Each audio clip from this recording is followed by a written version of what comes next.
ini Ibu akan memaparkan materi tentang gaya. Jadi alangkah baiknya sebelum kita masuk ke materi, kita berdoa terlebih dahulu. Berdoa dimulai.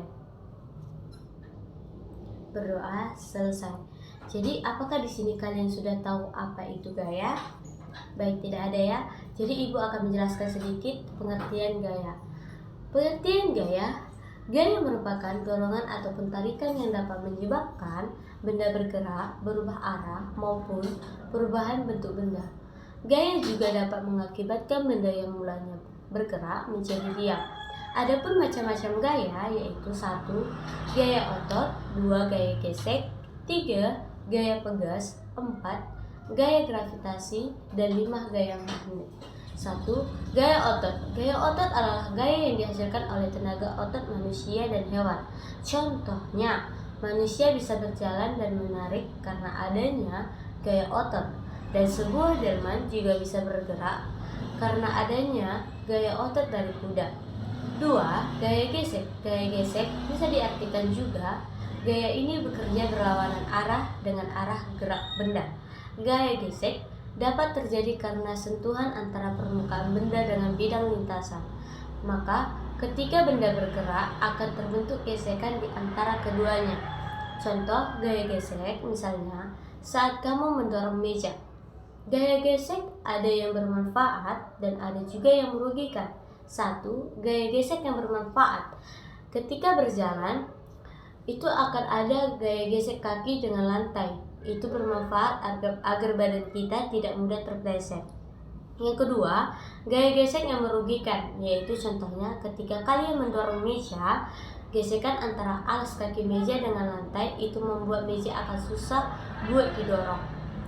Coba kalian bandingkan jika kaki meja tersebut dilengkapi dengan roda. Akan mudah buat didorong, bukan? Adanya roda pada kaki meja akan mengurangi gaya gesek dengan lantai. 3. Gaya pegas. Selanjutnya yaitu gaya pegas. Itu dapat dihasilkan oleh benda elastis seperti karet. Contohnya, ketapel memanfaatkan gaya pegas dari karet melempar benda. Nah, saat karet ditarik menjadi lebih panjang dan kemudian dilepas, karet akan kembali ke ukuran semula dan menghasilkan gaya pegas. Gaya pegas inilah yang akan mendorong benda. 4. Gaya magnet. Ada juga gaya magnet nih. Gaya magnet adalah gaya yang dihasilkan oleh magnet. Magnet dapat menarik dengan kuat benda-benda yang terbuat dari besi atau baja. Gaya magnet sendiri dimanfaatkan pada pintu kulkas supaya tertutup rapat, atau magnet pada kompas sebagai penunjuk arah. 5. Gaya gravitasi. Gaya gravitasi yang dimaksud dengan gaya gravitasi adalah tarikan dari pusat bumi ke semua benda yang jatuhnya ke arah bawah karena ditarik oleh gaya gravitasi. Contohnya, coba kalian perhatikan manusia, hewan, dan semua benda akan berpijak pada bumi. Itu karena adanya gaya gravitasi. Jadi, jika tidak ada gaya gravitasi, semuanya akan melayang-layang dan bisa saling bertabrakan. Wah, jadi kacau, bukan? Nah, ada juga pengaruh gaya terhadap benda. Apa saja pengaruh gaya terhadap benda? Mari kita simak. Yang pertama, yaitu mempengaruhi benda yang diam menjadi bergerak. Yang kedua, gaya dapat membuat benda yang bergerak menjadi diam. Yang ketiga, gaya dapat mempengaruhi kecepatan gerak benda menjadi berubah. Selain mempengaruhi gerak dan kecepatan benda, gaya juga dapat mempengaruhi arah gerak benda menjadi berubah.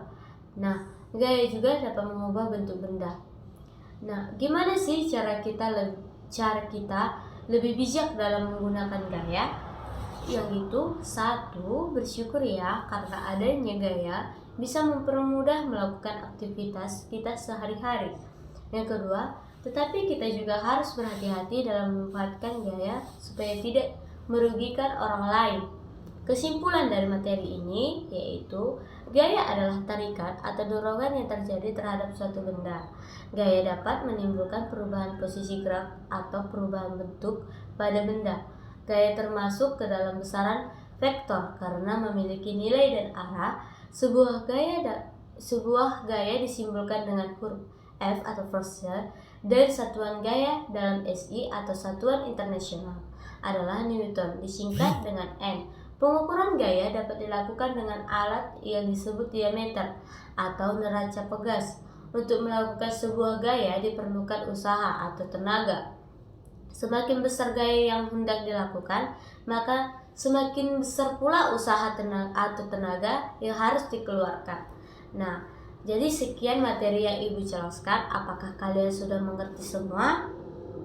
Baik, jika sudah mengerti semua, Ibu akan mengasihkan soal kepada kalian yang akan dikumpulkan oleh kepada Ibu minggu depan, yaitu tuliskan gaya gesek apa saja, contoh gaya gesek apa saja yang ada di kehidupan sehari-hari.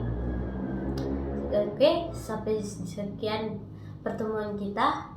Terima kasih. Sampai jumpa.